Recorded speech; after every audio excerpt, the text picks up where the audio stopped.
고린도전서 제12장 12절과 13절 말씀.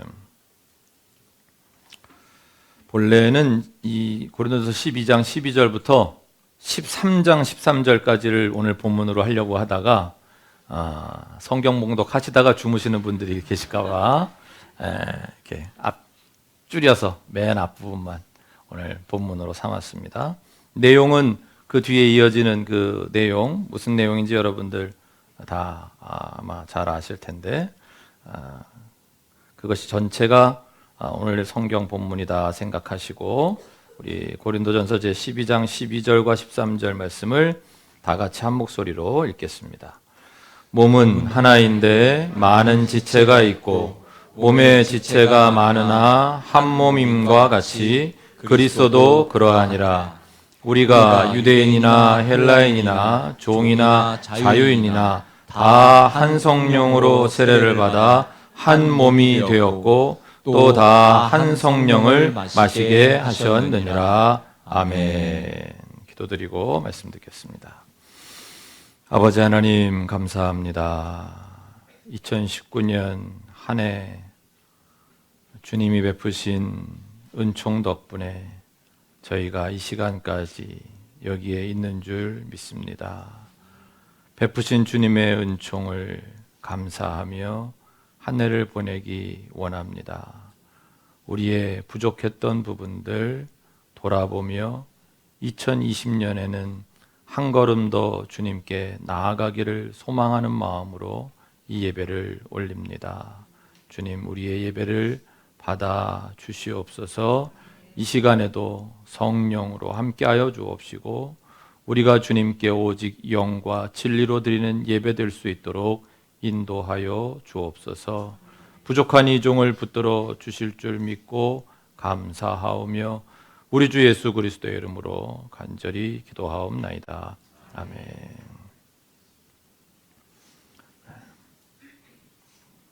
잠깐 꺼죠. 2019년을 보내는 시간입니다. 2020년을 맞는 시간이기도 하고요. 제가 송구영신 예배 때 어떤 말씀을 전해야 될까?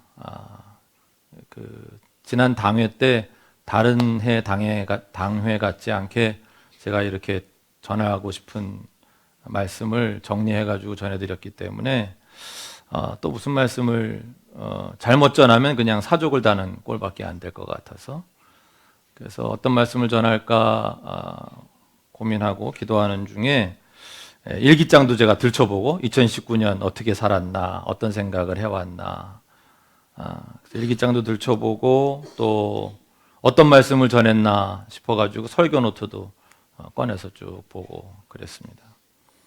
2019년에 보니까 산상수훈을 다시 설교했습니다.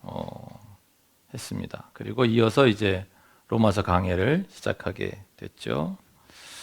그래서 역시나 올해도 우리 교회의 가장 큰 화두는 하늘 가는 길, 세상적인 표현으로 하면 이제 성숙이었구나 그런 생각을 했습니다. 우리 기독교의 교리식으로 표현하자면 칭의와 성화라고 할 수도 있겠습니다. 여러분, 우리 성숙해 가고 있나요? 네, 그렇게 믿어도 될까요? 네. 성화하고 있습니까? 그리스도와 온전히 하나 되는 그 완전을 향해 우리가 가고 있나요? 여러 번 물으니까 아무도 이제 답을 안 하시네요. 네, 가고 있는 거 맞죠? 네? 네. 오늘 설교 제목을 제가 성화는 중단될 수 없습니다. 그렇게 삼았습니다.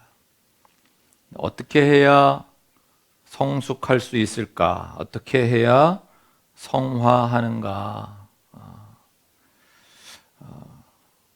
아마 여러분도 이제 거의 이제 머릿속에 박혀 있는 분도 계실지 모르겠습니다. 복습하는 의미로 우리 기독교에서 무엇이라고 이 칭의와 성화의 과정을 말씀하시는지 잠깐 살펴보면 우리는 오직 하나님의 은총으로 구원을 받습니다. 오직 그분의 선물로 구원을 받습니다. 이것은 변함없는 진리입니다. 그리고 그 은총은 믿음으로 말미암아 받습니다. 그래서 오직 믿음으로 우린 구원받는다, 이제 이렇게 이야기합니다. 이 믿음은 전적인 신뢰입니다. 내 생각과 달라도 받아들이는 신뢰 말입니다. 하나님을 믿고 의탁하는 겁니다. 하나님을 믿고 내 생을 하나님께 맡기는 겁니다. 믿고 그분을 따르는 것입니다. 그게 믿음입니다. 하나님이 주신 은총을 우리가 받아들이는 길은 역시 이 믿음밖에는 없습니다. 그래서 믿음이 중요하다고 그렇게 강조하는 겁니다. 이 믿음으로 말미암아 우리는 하나님의 은총을 받습니다. 은총을 받음으로 우리는 구원을 이룹니다. 이룬다고 제가 표현했습니다. 하늘 가는 길을 가는 겁니다. 이건 한 번에 끝나는 게 아닙니다. 한 발 한 발 구원을 향해 가는 것입니다. 하늘을 향해 가는 것입니다. 구원은 믿음으로 완성되었으나 완성된 것이 아닙니다. 믿음이란 끊임없이 더 깊은 신뢰의 차원을 향해 나아가기 때문입니다. 믿음으로 말미암아 은총을 받아들인 사람, 그는 완전을 향해 나아갑니다. 우리 주님 예수 그리스도와의 온전한 합일, 바로 그런 의미에서의 완전을 향해 나아갑니다. 하나님 나라를 향해 나아갑니다. 그 발걸음을 성화라고 부릅니다. 이 발걸음도 결코 나 홀로 가는 것 아닙니다. 삼위일체 되신 우리 주님이 인도하십니다. 우리는 이 성화도 믿어 순종하는 것으로 이루어 가는 것입니다. 믿음의 순종, 지난 주일에 말씀드렸습니다. 순종이 없다면, 순종하고자 하는 마음조차 내게 없다면 우리는 우리 자신의 믿음을 의심해 보아야 합니다. 정말로 나는 하나님을 믿고 있는지 돌아보아야 합니다. 진정 나는 하나님을 신뢰하고 있는지, 하나님이 나의 하나님이신지 우리는 생각해 보아야 합니다. 이것은 심각한 문제이기 때문입니다. 2019년 이제 마지막 날, 마지막 순간이니까 제가 고백을 하나 하겠습니다. 생각보다 우리 어린 친구들이 너무 많아서 이런 고백을 해도 되나 이런 생각을 하는데, 가끔, 아주 가끔 내 인생은 이렇게 가는 건가, 그런 생각이 드는 날이 있습니다. 이 정도 모양으로 끝나는 건가 싶을 때가 있었습니다. 우리 정함교회 공동체가 제 인생에 있어서 너무나도 소중하고 큰 의미를 가지고 있지만, 그래도 그냥 이렇게 내 설교는 100명 남짓, 채 200명이 안 되는 사람들에게만 들리는 것으로, 그것도 뭐 듣는다고 변화도 안 되는 뭐 그런 회중들을 앞에 놓고 나는 마지막 날까지 외쳐야만 하는 것인가? 뭐 제가 그렇게 대단한 인물은 아니지만, 대단한 목사는 아니지만, 뭐 그래도 이렇게 끝까지 하나도 유명하지 않은 목사로 살아야 되는 건가? 뭔 얘기인지 아시겠죠? 여러분도 비슷할 때 있으시죠?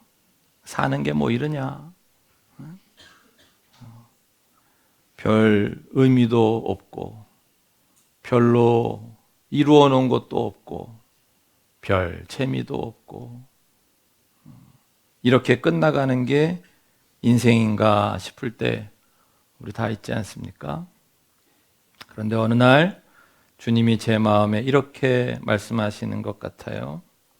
그래서 큰 교회로 옮겨주랴? 유명하게 해주랴? 떵떵거리게 해주랴? 네가 원하는 게 그거냐? 제가 그렇다고 했어야 되는데 막상 그렇게 제 마음에 주님이 그렇게 물어보시는 것 같으니까 아니 뭐 꼭 그렇다는 건 아니고요. 그냥 그저 제 인생이 주님이 또 저한테 그러시는 것 같아요. 네 인생이 뭐? 내가 너를 정암교회 담임자로 불렀느냐? 그러시는 거예요. 제가 그 순간에 깜짝 놀랐어요. 예? 흔히 주님이 하시는 말씀은 그런 스타일이 아니거든요. 어? 내가 너를 불렀는데, 내가 너한테 그걸 시켰는데 순종은 안 하려고 드는 거냐? 이렇게 물으시는 게 정석인데 이게 좀 이상한 쪽으로 가는 거예요. 내가 널 정암교회 담임자로 불렀느냐? 그러시는 거예요. 근데 그 다음 말씀이 내가 너를 어느 교회에 담임 목사로 불렀느냐? 나는 너를 목사로 불렀다. 너는 목사로 살아라. 그러시는 거예요. 제가 그날 깨달은 게 있어요.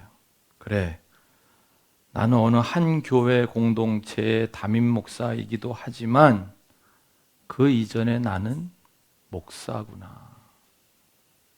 우리 정암교회 이 지역교회 공동체만이 내 책임 영역이 아니구나. 하나님의 교회 전체가 내 목회의 영역이구나. 하나님이 독생자를 보내시기까지 사랑하신 이 세상 전체가 내 목회의 영역이구나. 더 크게 봐야 되는 거구나. 정암교회 담임 목사 자리를 지키기 위해서 또는 우리 교회 공동체를 지키기 위해서 어떤 결정을 내려야 하는 게 아니라 한국교회 전체를 봐야 되는 거구나. 더 나아가 하나님의 교회 전체를 봐야 하는 거구나. 세상을 보아야 하는 거구나. 하나님의 섭리의 흐름을 보아야 하는 것이고 그분께서 지금 무슨 일을 하시는지를 봐야 하는 것이고 목사인 내게 어떤 역할을 기대하시는지를 봐야 하는 거구나. 여러분 남의 일이니까 이제 별 관심이 없으시겠지만 저는 그 음성을 듣고 나니까 제 인생을 보는 눈이 좀 달라지더라고요. 제 인생이 그렇게 하찮은 게 아니더라 이 말입니다. 이 말씀을 제가 왜 드리는지 아시겠죠? 여러분도 마찬가지시다라는 말씀을 드리고 싶은 겁니다. 2019년이 이제 한 30여 분 지나면 지나갑니다. 2010년대가 지나갑니다. 다시는 이 시간은 안 돌아옵니다. 그 의미는 우리 개인으로 보면 우리가 매일 죽어가고 있다는 이야기가 되기도 합니다. 내게 주어진 시간은 지금도 우리 모래 쥐고 나면 모래알이 소나기 손에서 쭉 빠져나가듯이 그렇게 내게 주어진 시간도 빠져나갑니다. 쏜살같이 2019년이 지나갔듯 2020년도 그럴 것입니다. 우리에게 남은 시간은 얼마 없습니다. 그러니 그 시간을 아껴서 좀 더 크게 보아야 하지 않겠습니까? 하나님이 내 삶에서 어떤 계획을 갖고 계신지, 내게 어떤 삶을 기대하고 계시는지 좀 더 크게 보고 더 크게 생각하고 그리고 하나님 나라를 향해 나아가야 하지 않겠습니까? 우리가 너무 코앞만 보는 것은 아닌지 모르겠습니다. 너무 지금 당장의 내 것을 지키기에만 급급한 것은 아닌지 모르겠습니다. 내 것, 내 자리, 거기에만 우리가 매이게 되면 어떤 날은 그것밖에 안 돼서 한숨이 나오고 어떤 날은 그것 지키느라고 안달복달하고 그렇게 살다 보면 과연 우리가 성화의 과정을 거쳐서 완전에 이룰 수 있을까? 하나님께 믿음의 순종을 드릴 수 없을 테니 성화가 중단되는 건 아닐까, 그런 생각을 하게 됐습니다. 성화하는 데 가장 중요한 열쇠가 믿음의 순종에 있습니다. 하나님 아버지께, 우리 주 예수 그리스도께, 인도하시는 성령님께, 즉 우리의 그 삼위일체 하나님께 순종하지 못하면 성화할 수 없죠. 당연한 것 아니겠습니까? 우리가 순종하고자 하는 마음조차 먹지 못하는 게 다른 이유 있나요? 하나님에 대한 신뢰가 없기 때문이고, 그리고 하나님이 내 것 내놓으라고 할까봐 겁나서 그런 거 아닙니까? 제가 정광훈 씨를 이단으로 선포했다고 하니까 주위 목사님들이 용감하다 그러더라고요. 근데 나는 그렇게는 못해. 이해는 합니다. 제가 안식년을 1년을 간다고 그랬더니 다들 정말 용감하다. 어떤 분은 미쳤구나 이러시더라고요. 역시 나는 그렇게 못해. 무슨 뜻입니까? 다녀오고 나면 자리가 사라질 수도 있다는 거죠. 교인들이 다 떠났을 수도 있다는 겁니다. 그런 반응들을 보니까 제가 잘했구나 하는 생각이 더 확실해졌습니다. 여러분, 때로는 우리 주위에 있는 사람들이 너 미쳤구나 라고 하는 반응이 나와야 내가 제대로 하나님 뜻을 쫓고 있음을 확인받게 됩니다. 세상이 가는 길과 다른 길을 주님이 요구하시는데 어떻게 우리 주위에 있는 사람들이 다 야, 너 너무 잘했다, 그런 반응만 보일 수 있겠습니까? 믿고 순종하십시다. 순종할 수 있는 신앙이라야 성화할 수 있습니다. 이 과정, 하나님의 은총으로 말미암아 회개하고 의롭다 칭함을 받아 거듭난 이후에 완전을 향해, 하늘을 향해 가는 우리 인생길 전체를 일컬어 성화라 할 수 있습니다. 이 성화는 결코 중단될 수 없습니다. 우리는 이 길을 끝까지 가야 합니다. 가다가 넘어질 수는 있습니다. 그러나 포기는 없습니다.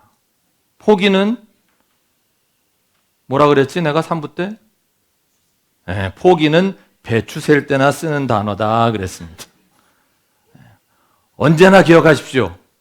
하늘 가는 길 포기하고 싶은 마음이 들 때마다 떠올리십시오. 포기는 배추 셀 때나 쓰는 단어다. 그때 말고는 쓸 필요가 없다. 우리가 하늘 가는 데 있어 포기는 없습니다. 다시 일어나십시다. 다시 또 가십시다. 2019년에 여러분 여러 번 넘어지셨습니까? 이제는 그만 포기하고 싶습니까? 아닙니다. 안 됩니다. 다시 또 일어나십시오. 다시 또 일어나시면 됩니다. 주님이 인도하십니다. 주님이 앞장서십니다. 주님이 우리를 붙드십니다. 주님과 함께 하십시다.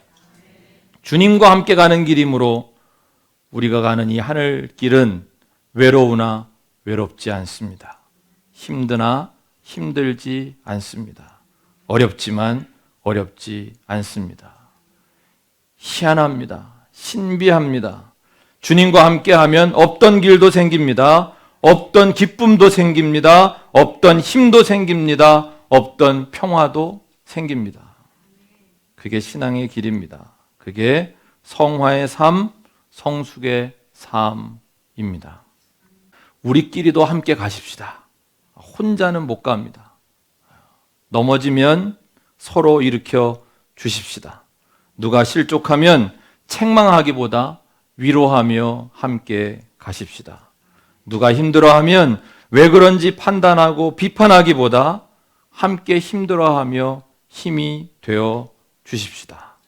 오늘 본문 말씀, 제가 12장 12절부터 13장까지 쭉 읽고 싶었던 바로 그 내용 가운데 이 말씀이 가득합니다.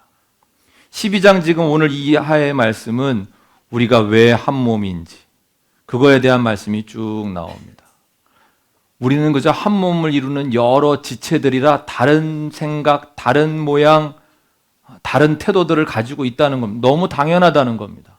다 같으면 어떡하겠냐? 그런 말씀을 하십니다. 쭉 그 말씀 하시다가 그 중에 가장 중요한 거로 들어가는 말씀이 그게 우리가 너무나도 잘 아는 고린도전서 13장 사랑장 아닙니까? 가장 중요한 건 사랑이라는 겁니다. 그 지체를 이루는 사람들이 많은 은사들을 가지고 있는데 제각각 다 다른 은사를 가지고 있는데 그 중에 제일은 사랑이라는 말씀을 하고 있는 겁니다. 여러분, 오늘 본문 말씀 우리가 언제나 기억할 수 있기를 원합니다. 우리는 한 몸입니다. 그리스도를 머리로 하는 한 몸입니다. 어차피 우리는 한 몸입니다. 어차피 우리는 묶여 있다는 겁니다. 따로따로가 아닙니다. 한 지체가 아프면 나도 아프게 되어 있습니다. 그 또한 또는 그녀만 아프고 나는 안 아프다? 그건 한 몸이 아니라 그건 좀 비정상입니다. 그가 아프면 그녀가 아프면 이상하게 나도 아프다? 그게 정상입니다. 그게 정상입니다. 한 몸이라 그런 겁니다. 그러니 서로를 돌보십시다. 서로를 아끼고 사랑하십시다. 제가 안식년 가면서 제일 큰 걱정이 하나 있다면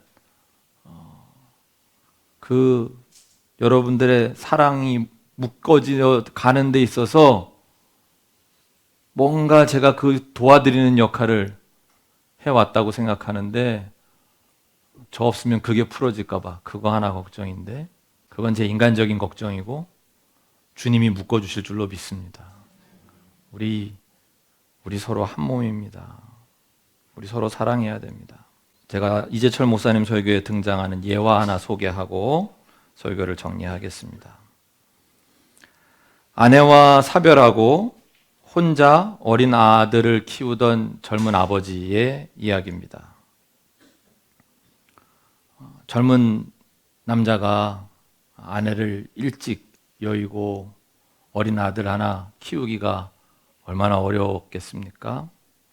어느 날 힘들게 야근까지 하고 돌아와서 옷도 벗지 않고 침대에 몸을 던졌는데 침대 이불 안에 아이가 컵라면을 넣어놓는 장난을 치는 바람에 침대가 엉망진창이 되어버렸습니다. 그러지 않아도 일에 지치고 또 혼자 아이를 키우느라 지쳐있던 이 아버지는 화가 머리끝까지 났습니다. 당장 아이 방으로 쳐들어가서 아이를 두드려 팼답니다. 왜 이렇게 말썽을 피우느냐? 왜 이렇게 아빠를 힘들게 하느냐? 커서 뭐가 되려고 이러느냐? 그런데 이상하게 아들은 아무 소리도 안 합니다. 아무 변명도 안 합니다. 마치 아빠의 화를 다 받아주려는 것처럼 보입니다. 한바탕 난리가 끝나고 아버지가 아이의 상처에 약을 발라주며 물었답니다. 너 왜 그랬니? 왜 침대에 컵라면을 넣어 놓았니? 아들이 답합니다.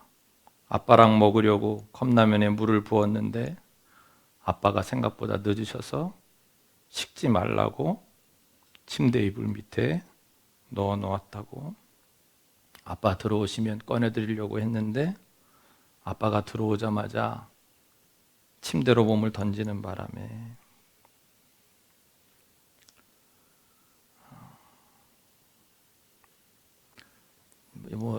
그 목사님 설교 중에는 이제 이 부자지간의 이야기가 몇 개 더 있습니다.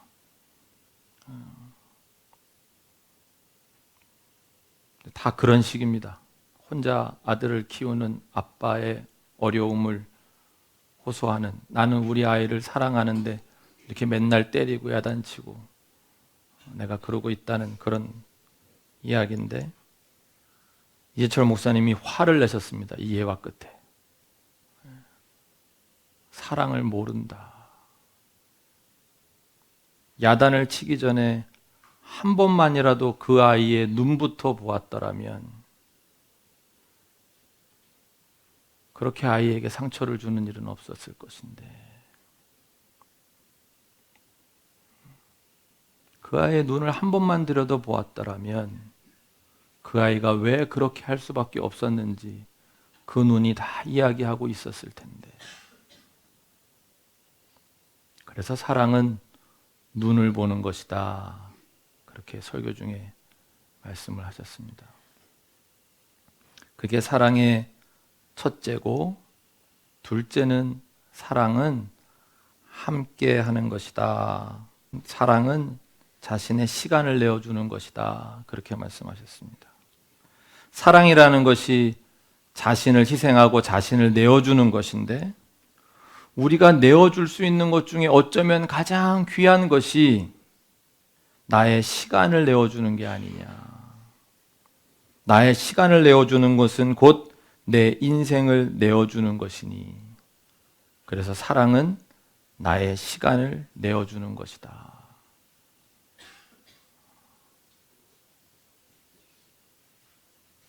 그리고 뭐 몇 가지 더 있었는데 이거 두 가지만 우리가 기억하면 좋을 것 같습니다. 사랑은 그 또는 그녀의 눈을 보는 것이고, 사랑은 나의 시간을 내어주는 것이다.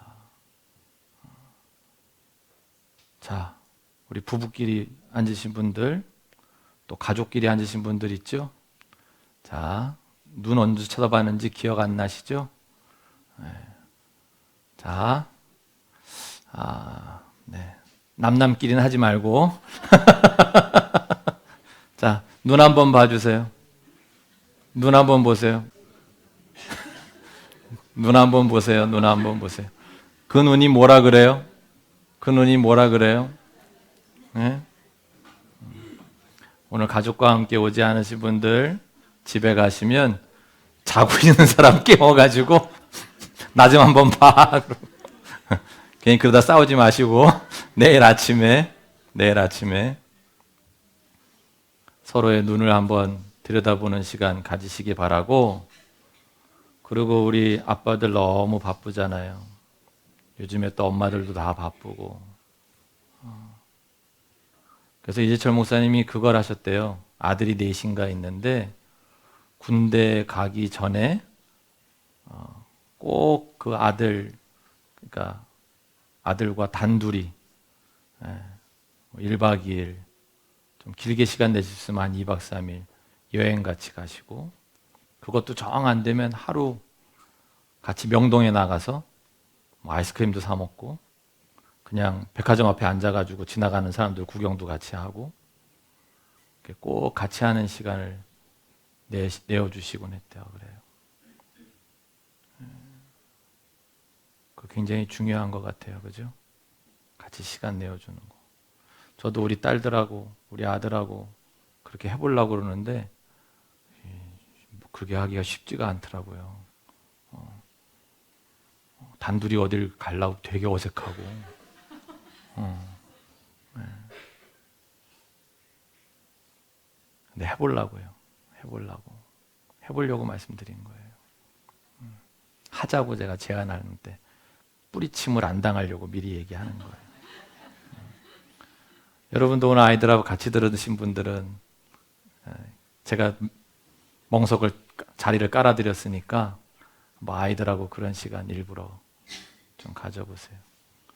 그게 사랑이랍니다. 내 시간을 내어주는 거. 내 시간을 내어주는 거.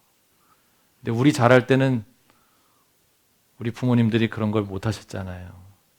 그냥 저도 그래서 늘 제 마음에 뭐가 있냐면 아버지는 언제나 그늘이 되어주는 거다. 큰 나무에 그늘일수록 그늘이 넓잖아요. 그래서 내가 커서 내가 큰 나무가 되는 데만 신경 썼어요. 내가 큰 나무가 되면 그늘이 커져서 우리 아이들뿐만 아니라 뭐 주변의 이웃들까지 내가 이렇게 쉬게 해줄 수 있고 의지하게 해줄 수 있으리라, 이 생각만 하고 저도 컸어요. 그런데 그러다 보니까 자기한테만 집중되고 주변에 내 시간을 나누어 주는 데는 소홀하게 되더라고요. 사랑의 패러다임이 바뀌었나 봐요. 사랑은 내 시간을 내어주는 거. 그 말씀이 너무 마음에 와닿더라고요. 우리한테 제일 중요한 게 내 시간이잖아요. 그건 내가 사랑하니까 내어주지. 안 그러고는 왜 내어주겠어요?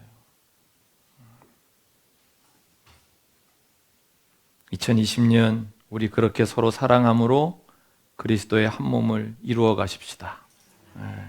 우리 성도들 간에도 서로의 눈을 들여다보면 아, 이 사람이 왜 그때 그런 행동을 했고 왜 그런 말을 해서 내 마음을 헤집어 놨는지 그의 마음을 우리가 좀 헤아려 볼 수 있을 것 같고요. 그리고 우리가 서로에게 좀 시간을 내어주면 그러면 서로 충분히 사랑할 수 있는 그런 관계가 만들어지지 않을까 싶습니다. 그리고 앞에 말씀드렸던 거 그것도 중요하죠. 우리는 우리 주 예수 그리스도께 믿음으로 순종하는 거. 순종하는 거.